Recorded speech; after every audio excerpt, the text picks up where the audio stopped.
राधे राधे, जय श्री कृष्ण। आप सभी का मेरे चैनल भक्ति धर्म कथा में स्वागत है।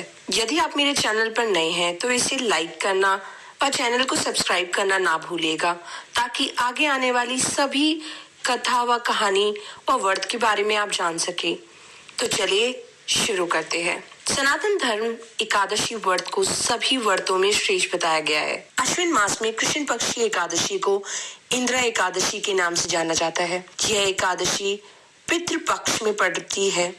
मान्यता है कि इस एकादशी का व्रत करने से पितरों को मोक्ष की प्राप्ति होती है। प्रत्येक एकादशी का दिन जगत पालनकर्ता भगवान श्री हरि विष्णु को समर्पित होता है, परंतु हर एकादशी का अपना अलग महत्व होता है। धार्मिक मान्यता के अनुसार जो मनुष्य सभी एकादशियों के व्रत नियम और निष्ठा के साथ व्रत रखता है, वह इस लोक के सुखों को भोगते हुए वैकुंठ धाम को प्राप्त होता है। यदि आप भी एकादशी व्रत करना चाहते हैं तो पहले आपको इसके नियमों के बारे में जानना बहुत आवश्यक है। तो चलिए जानते हैं कैसे करें इंद्र एकादशी। एकादशी व्रत के नियम दशमी तिथि से आरंभ हो जाते हैं। सूर्यास्त के बाद भोजन नहीं करना चाहिए। एकादशी के व्रत में किसी भी प्रकार का अन्न ग्रहण नहीं किया जाता। खास तौर पर एकादशी में चावल का सेवन बिल्कुल वर्जित होता है। जो लोग एकादशी व्रत नहीं रखते उन्हें भी इस दिन चावल नहीं खाना चाहिए।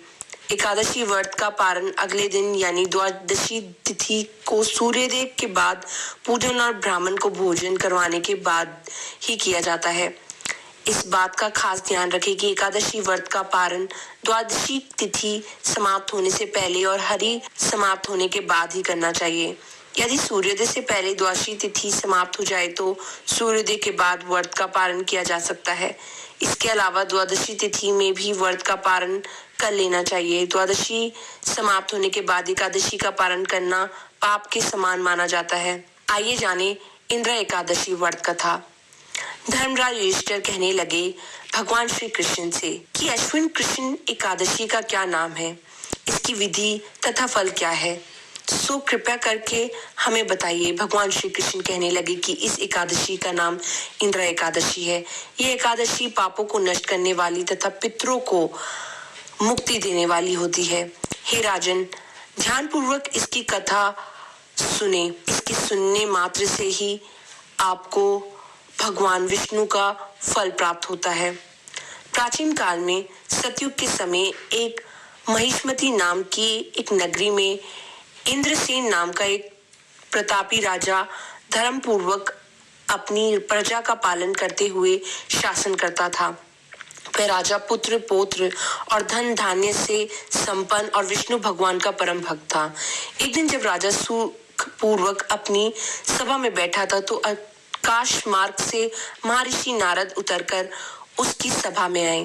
राजा उन्हें देखते ही हाथ जोड़कर खड़ा हो गया और विधि पूर्वक आसन व आदर से उनका स्वागत किया। सुख से बैठकर मुनि ने राजा से कहा, हे राजन, आपके सातों अंग कुशल पूर्वक तो है।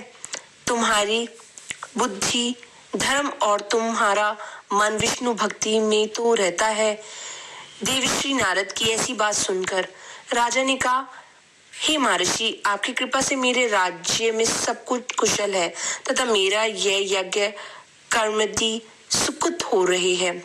आप कृपा करके अपने आगमन का कारण कहिए। तब ऋषि कहने लगे कि हे राजन, आप आश्रय देने वाले मेरे वचनों को सुने। मैं एक समय ब्रह्मलोक से यमलोक को गया। वहां श्रद्धा पूर्वक यमराज से पूजित होकर मैंने धर्मशील और सत्यवान धर्मराज की प्रशंसा की। उसी यमराज की सभा में महान ज्ञानी और धर्मों से तुम्हारे पिता को एकादशी का व्रत भंग होने के कारण देखा। उन्होंने संदेश दिया, सो मैं तुमसे कहता हूँ। उन्होंने कहा है कि पूर्व जन्म में कोई विघ्न हो जाने के कारण मैं यमराज के निकट रह रहा हूँ। सो हे पुत्र, यदि तुम अश्विन कृष्ण इंद्र एकादशी का व्रत मेरे लिए रखते हो तो मुझे स्वर्ग की प्राप्ति हो सकती है। इतना सुनकर राजा कहने लगे कि हे महर्षि, आप इस व्रत की विधि मुझसे कहिए। नारद जी कहने लगे, आश्विन मास के कृषि पक्ष की एकादशी की दशमी के दिन प्रातःकाल श्रद्धा पूर्वक स्नान आदि से निर्वृत्त होकर पुण्य दोपहर को नदी आदि में जाकर स्नान करे, फिर श्रद्धा पूर्वक पितरों का श्राद्ध करे और एक बार भोजन करे। प्रातःकाल होने पर एकादशी के दिन दातुन आदि करके स्नान करे, फिर व्रत के नियमों की भांति पूर्वक ग्रहण करते हुए प्रतिज्ञा करे कि मैं आज संपूर्ण भोगों को त्याग कर निराहार एकादशी का व्रत करूंगा। मैं आपकी शरण में हूँ, आप मेरी रक्षा कीजिए। इस प्रकार नियम पूर्वक व्रत रखे, विधि पूर्वक श्रद्धा करके योग ब्राह्मणों को फलाहार का भोजन कराए और दक्षिणा दे।